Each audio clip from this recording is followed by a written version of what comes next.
Welcome to the Windows Computer and Technology channel. So is 23H2 compatible with unsupported hardware? Yes, it is. But if you're on 22H2 with Windows 11 on the unsupported PC, it will not show up in Windows Update. You have to manually update to 23H2. So what I did on mine, and you could see here that it works. This is my old Core i5 3210, so it's an old generation. This is a 10-year-old, more than 10-year-old PC, and the Toshiba PC that I'm using. 23H2 build 22631, that's where we are at, and I've updated how simply by using the image and Rufus. So I went to the download page of Microsoft Windows that I actually shared yesterday.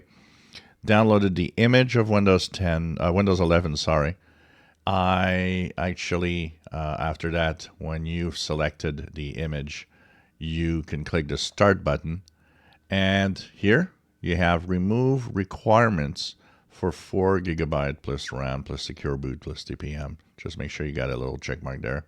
Click OK. Create the USB thumb drive. And once it's done, all you have to do is plug it into your Windows unsupported 22H2 machine, and away you go. You just click the setup, and it's going to upgrade. It's going to ask you want to keep your files in apps, or do you want to remove everything? In my case, I wanted to do a clean install, so I removed everything. But you can keep your apps and, of course, your files when you do this. Once the process is done on your unsupported machine, you'll be at 23H2.